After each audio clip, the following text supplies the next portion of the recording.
একজন ব্যক্তি হযরতে মুসা আলাইহিস সালামকে বললেন, ও আল্লাহর পয়গম্বর, তুমি কোথায় যাও? আল্লাহর পয়গম্বর হযরতে মুসা আলাইহিস সালাম বলেন, আমি তুর পাহাড়ে যাই আল্লাহর সাথে কথা বলবার জন্য। হযরতে মুসা আলাইহিস সালামকে বলে, আমার একটি প্রশ্ন আছে, এই প্রশ্নের সমাধান, এই প্রশ্নের ফয়সালা আপনি আল্লাহর কাছ থেকে নিয়ে আসবেন। আল্লাহর পয়গম্বর হযরতে মুসা আলাইহিস সালাম বলেন, তোমার কি প্রশ্ন আমাকে বলো, আমি তোমার প্রশ্নের সমাধান নিয়ে আসব। এরপরে আল্লাহর বান্দা আল্লাহর পয়গম্বর হযরতে মুসা আলাইহিস সালামকে বললেন, হে পয়গম্বর, আল্লাহ তাআলা আমাকে এত ধন সম্পদ দিয়েছেন, এত টাকা পয়সা দিয়েছেন, এই ধন সম্পদ গুলাকে আমি নিজে আয়ত্ত নিজে মেনটেন করে রাখতে পারি না। আপনি আল্লাহর কাছে ফয়সালা নিয়ে আসবেন, আল্লাহ তাআলা কোন কাজ করলে আল্লাহ তাআলা আমার নিয়ামত গুলাকে কমিয়ে দিবেন। এরপরে মুসা আলাইহিস সালাম সামনে যাওয়া শুরু করলেন। সামনে আরেক ব্যক্তির দেখা, একজন বৃদ্ধা মহিলা মুসা আলাইহিস সালামকে বলেন, ও মুসা, আপনি তো আল্লাহর সাথে কথা বলার জন্য যাচ্ছেন, আমার একটা প্রশ্ন আছে, এই প্রশ্নের সমাধান আপনি আল্লাহর কাছ থেকে নিয়ে আসবেন। মুসা আলাইহিস সালাম বলে, তোমার কি প্রশ্ন আমাকে বলো। সেই মহিলা বলে, ও মুসা, আল্লাহ তাআলা আমাকে পৃথিবীতে এত অসহায়, এত দরিদ্র আর গরিব বানিয়েছেন, আমি একদিন খাইলে 2 দিন খেতে পারি না, আমার থাকার কোনো ঘর নাই, সুন্দর একটা থাকার কোনো ব্যবস্থা নাই। আপনি আল্লাহর কাছে দোয়া করবেন, আল্লাহর কাছে ফয়সালা নিয়ে আসবেন, আল্লাহ রাব্বুল আলামিন কিভাবে আমাকে সচ্ছলতা দান করবেন, কিভাবে আমাকে আল্লাহ তাআলা ধন সম্পদ দান করবেন। আল্লাহর পয়গম্বর মুসা আলাইহিস সালাম তার কথা শুনে সামনে অগ্রসর হয়ে গেলেন। এরপরে আরেকজন ব্যক্তির দেখা, মুসা আলাইহিস সালামকে ওই ব্যক্তি বলে, আল্লাহর পয়গম্বর, আপনি তো আল্লাহর সাথে কথা বলার জন্য যাচ্ছেন, আপনি একটা আমার প্রশ্ন শুনে যান এবং আল্লাহর কাছে এর ফয়সালা নিয়ে আসবেন।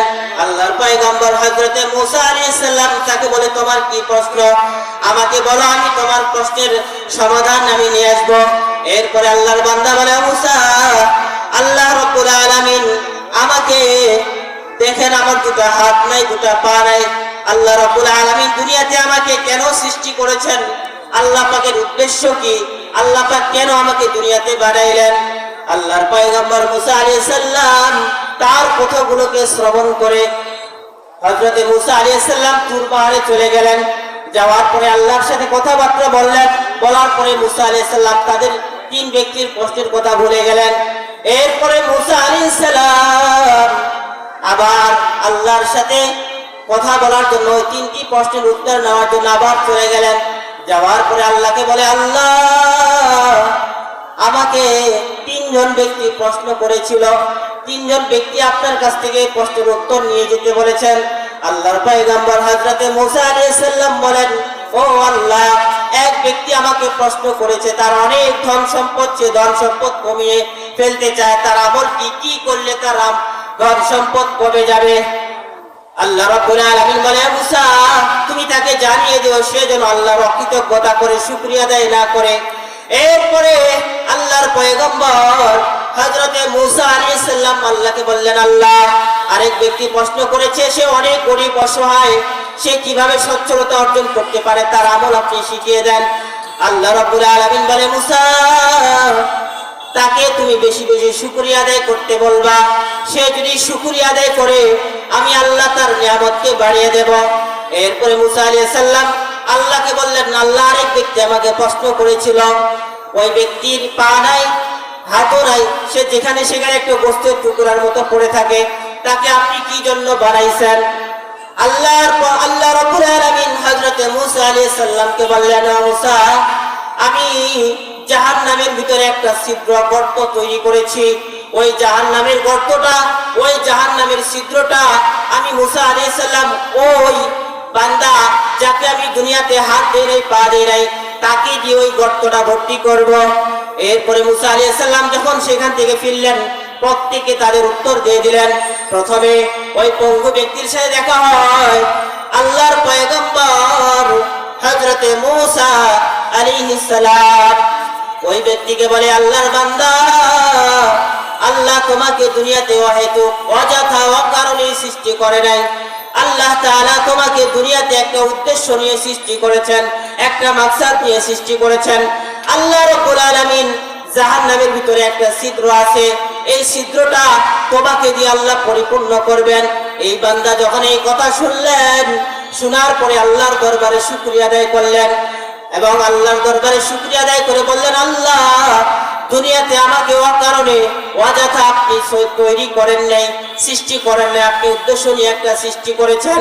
এই বঙ্গু বান্দা যখন আল্লাহর দরবারে শুকরিয়া আদায় করলো, শুকরিয়া আদায় করার কারণে আল্লাহ রাব্বুল আলামিন তার হাত গজিয়ে দিলেন, তার দুটা পা বুঝিয়ে দিলেন, সে হাঁটাহাঁটি একবারে শুরু করে দিল। এই ব্যক্তি যখন শুকরিয়া আদায় করলো, আল্লাহ পাক তাকে হাঁটার সুযোগ করে দিলেন। এরপরে মুসা আলাইহিস সালাম যখন সামনে অগ্রসর হলেন, এরপরে ওই বৃদ্ধা মহিলাকে হযরতে মুসা আলাইহিস সালাম তার উত্তর দিয়ে দিলেন, হে আল্লাহর বান্দি, তুমি যদি তোমার সচ্ছলতা অর্জন করতে চাও, তুমি যদি ধন সম্পদ অর্জন করতে চাও, আল্লাহর দরবারে বেশি বেশি শুকরিয়া আদায় করো। ওই মহিলা বলে, আল্লাহর পয়গম্বর দেখেন আমার কি অবস্থা, থাকার জন্য কোনো ঘর নাই, খাবারের জন্য কোনো ব্যবস্থা নেই, আমি কিভাবে আল্লাহর শুকরিয়া আদায় করব? ওই মহিলা অকৃতজ্ঞতা প্রকাশ করলো। এই মহিলা যখন অকৃতজ্ঞতা প্রকাশ করলো, আল্লাহ রাব্বুল আলামিন তার যা আগে নিয়ামত ছিল সেটা আল্লাহ পাক ছিনিয়ে নিলেন। কোথার থেকে একটা বাতাস এসে ওই মহিলার ছোট্ট যে একটা ঝুপড়ি ছিল, ছোট্ট একটা কুড়িঘর ছিল, সেটাও আল্লাহ পাক বাতাসের মাধ্যমে সেটা ভেঙে চুরে আরেক জায়গার মধ্যে নিয়ে গেলেন। কারণ এই বান্দি কি করেছেন? আল্লাহর অকৃতজ্ঞতা করেছেন। এরপরে আল্লাহর পয়গম্বর হযরতে মুসা আলাইহিস সালাম, ওই ব্যক্তি যে সবার প্রথমে যার সাথে দেখা হয়েছিল, তার অনেক ধন সম্পদ, সে সম্পদকে কমিয়ে ফেলতে চায়। আল্লাহর পয়গম্বর হযরতে মুসা আলাইহিস সালাম তাকে তার উত্তর দিয়ে দিলেন, হে আল্লাহর বান্দা, তুমি যদি তোমার সম্পদকে কমিয়ে ফেলতে চাও, তোমার সম্পদকে তুমি যদি কমিয়ে ফেলতে চাও, তাহলে তুমি আল্লাহর দরবারে অকৃতজ্ঞতা প্রকাশ করো, শুকরিয়া আদায় করো না। কারণ তুমি যখনই না শুকরিয়া আদায় করবে, আল্লাহ তাআলা তোমার নিয়ামতকে ছিনিয়ে নেবেন।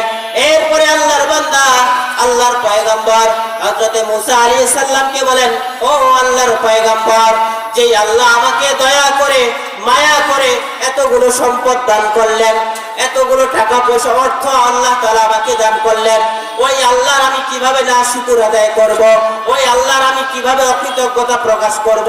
আমার দ্বারা সম্ভব হবে না। আমি সব সময় আরো বেশি বেশি আল্লাহর দরবারে শুকরিয়া আদায় করব। হাদিসের মধ্যে পাওয়া যায়, ওই ব্যক্তি ওই দিনের পর থেকে আরো বেশি বেশি শুকরিয়া আদায় করার চেষ্টা করতেছে, বেশি বেশি শুকরিয়া আদায় করা শুরু করে দিল। আল্লাহ রাব্বুল আলামিন তার যা নিয়ামত ছিল তার থেকে আল্লাহ পাক আরো দ্বিগুণ তার নিয়ামতকে বাড়িয়ে দিলেন। আরে মুসলমান ভাইরা, আমরাও যদি আল্লাহর দরবারে শুকরিয়া আদায় করতে পারি, দুই ব্যক্তির নিয়ামত আল্লাহ যেভাবে বৃদ্ধি করে দিয়েছেন, আমাদেরও আল্লাহ পাক রব্বুল আলামিন নিয়ামতকে বৃদ্ধি করে দিবেন। এই জন্য আল্লাহ পাক রব্বুল আলামিন বলেছেন, বান্দা তুমি যখন নিয়ামত পাবে, নিয়ামত পাওয়ার পরে নিয়ামতের যদি শুকরিয়া আদায় করতে পারো, আমি আল্লাহ লাযীদান্নাকুম, তোমার নিয়ামতকে বাড়িয়ে দেব। আর বান্দা তুমি যদি নিয়ামত পাওয়ার পর নিয়ামতের শুকরিয়া আদায় করতে না পারো, আমি আল্লাহ তোমার নিয়ামতকে ছিনিয়ে নেব। আমরা সুখের সময় শুকরিয়া আদায় করব, দুঃখের সময় শুকরিয়া আদায় করব। আমার সন্তান হলো, হওয়ার পরে মারা গেল, আপনি যদি তখনও আল্লাহর দরবারে শুকরিয়া আদায় করতে পারেন, আমার দয়ার নবী মায়ার নবী একটি হাদিসের মধ্যে উল্লেখ করেছেন, যখন কোন ফেরেশতারা কোন মায়ের সন্তানকে, কোন পিতার সন্তানকে দুনিয়া থেকে হনন করে নিয়ে যায়, আল্লাহ রাব্বুল আলামিন ওই ফেরেশতাদেরকে বলেন, ও আমার ফেরেশতারা, তোমরা আমার বান্দার সন্তানকে হনন করেছ, আমার বান্দার সন্তানের জীবন তোমরা হনন করে নিয়ে এসেছ, আমার বান্দা তোমাদেরকে কি বলেছে? আল্লাহর ফেরেশতারা বলবেন, ও আল্লাহ, তোমার বান্দা আদরের সন্তানকে আমরা হরণ করে নিয়েছি, এটা সত্যি।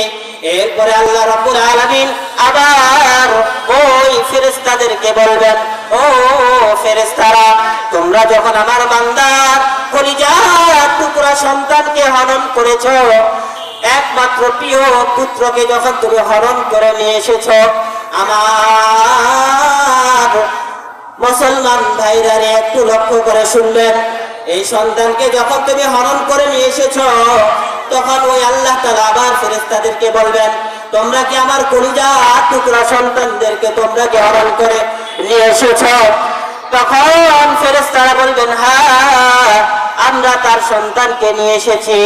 এবার আল্লাহ রাব্বুল আলামিন আবার ফেরেশতাদেরকে বলবেন, ও আমার ফেরেশতারা, তোমরা যখন আমার সন্তানের, আমার বান্দার কলিজার টুকরাকে হরণ করে নিয়ে এসেছো, দুনিয়ার থেকে বিদায় করে নিয়ে এসেছো, তখন আমার বান্দা কি করেছে, তার মন্তব্য কি, মুখে কি উচ্চারণ করেছে?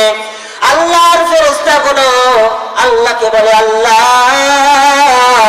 তোমার বান্দা শুকরিয়া আদায় করেছে, ইন্না লিল্লাহি ওয়া ইন্না ইলাইহি রাজিউন পড়েছে, আমরা তোমার এবং তোমার কাছেই আমরা ফিরিয়ে যাব।